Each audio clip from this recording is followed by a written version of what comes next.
Bihar intermediate का result आ चुका है और महज 28 दिन के अंदर में बिहार बोर्ड ने ये कारनामा करके दिखाया। मेरे साथ खुद बात करने के लिए बिहार बोर्ड के चेयरमैन आनंद किशोर जी हैं। सर, महज 28 दिन में आपने ये कारनामा करके दिखाया बिहार बोर्ड ने, कैसे संभव हुआ? देखिए, इस बार परीक्षा में हम लोगों ने कई प्रकार की नई और आधुनिक तकनीक का इस्तेमाल किया।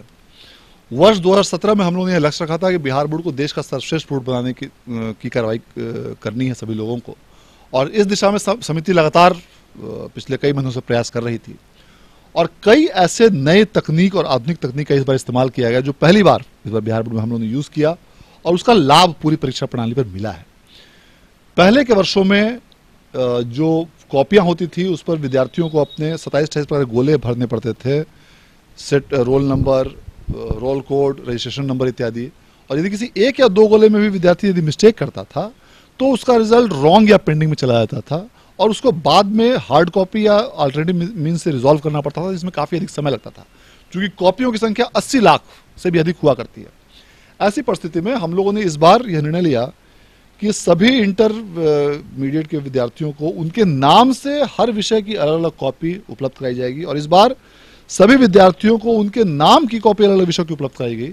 नतीजा है कि जो उनको रोल नंबर, रोल कोड इत्यादि जो भरना पड़ता था वो सब भरने की जरूरत इस बार नहीं पड़ी, और इसका सीधा परिणाम यह दिखा कि रिजल्ट की जो एक्यूरेसी है उसमें काफी इंप्रूवमेंट हुआ। जो पहले के वर्षों में हजारों की संख्या में जो रिजल्ट पेंडिंग हुआ करते थे, इस बार सिर्फ 174 रिजल्ट 13 लाख में से पेंडिंग है, जो कि पूरी संख्या का 0.02% से भी कम है, और यह एक सिग्निफिकेंट अचीवमेंट है। इतना ही नहीं, इस बार हम लोगों ने सभी 136 मूल्यांकन केंद्रों पर कंप्यूटरों की व्यवस्था करते हुए सॉफ्टवेयर के माध्यम से जो भी कॉपियों की जांच हुई उसकी एंट्री कंप्यूटर के माध्यम से सेम डे कराई गई।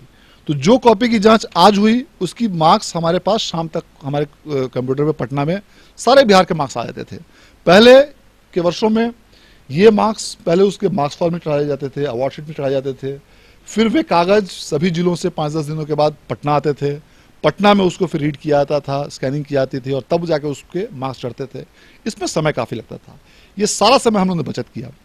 उसके बाद सभी बारकोडिंग सेंटर्स पे हम लोगों ने सॉफ्टवेयर डेवलप करके सभी बैग नंबर्स और अदर डिटेल्स को कंप्यूटर से एंट्री कराया, उसका भी सीधा लाभ मिला। और वो जो सॉफ्टवेयर है वो बिहार बोर्ड की आईटी टीम ने डेवलप किया, और इस प्रकार से इन सभी सॉफ्टवेयर को डेवलप करने के पश्चात पूरी प्रक्रिया को कंप्यूटराइज करते हुए उसको इस साल के एग्जामिनेशन व्यवस्था में लागू किया गया, जिसका सीधा लाभ इस बार मिला है कि रिकॉर्ड समय में परीक्षाफल घोषित किया गया।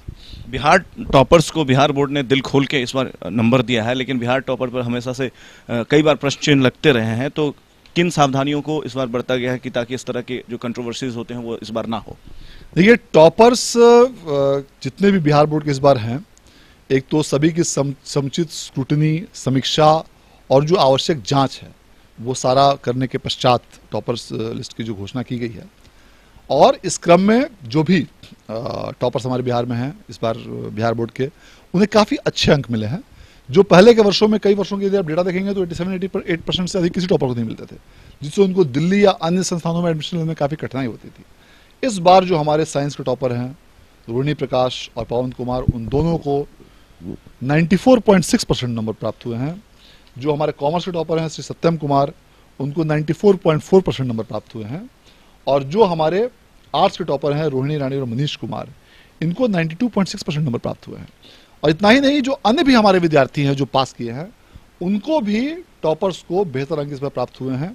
तो इसका लाभ यह मिलेगा कि बिहार के लाखों विद्यार्थियों को एडमिशन्स लेने में बाहर के इंस्टीट्यूशंस में सुविधा होगी। और मैं सभी टॉपर्स को बधाई देना चाहता हूँ, और जो विद्यार्थी किसी कारणवश इस बार पास नहीं कर पाए हैं उन्हें यह संदेश देना चाहूँगा कि आप निश्चित रूप से पढ़ाई करें, और आपके लिए कंपार्टमेंटल की परीक्षा भी आयोजित की जाएगी अप्रैल माह में, और उसका परीक्षा फल भी मई के अंत तक घोषित करने का लक्ष्य रखा गया है। और कंपार्टमेंटल परीक्षा की फॉर्म उसका आगामी 5 अप्रैल से 10 अप्रैल के बीच भरा जाएगा। और यदि आप अपने विषय के किसी विषय के मार्क्स से संतुष्ट नहीं हैं तो आप स्क्रूटनी के लिए आवेदन करें। स्क्रूटनी में आपकी कॉपी को निकाला जाएगा, और उसके लिए 3 अप्रैल से 12 अप्रैल के बीच ऑनलाइन आवेदन लिए जाएंगे। और मैं सभी विद्यार्थियों, अभिभावकों, टीचर्स और परीक्षा व्यवस्था में जुड़े हुए सभी लोगों को धन्यवाद और बधाई देना चाहता हूँ। बात करने के लिए बहुत बहुत शुक्रिया। तो ये थे आनंद किशोर, जिनका स्पष्ट रूप से कहना है कि इस बार जो टॉपर्स के लिए विशेष तौर पर सावधानी बरती गई है। साथ ही जो विद्यार्थी किसी कारण से सफल नहीं हो पाए हैं उनको भी निराश होने की कोई आवश्यकता नहीं है, वो दोबारा अप्लाई कर सकते हैं। कैमरा सहयोगी कृष्णा के साथ Ashutosh Jha, city post live, Patna.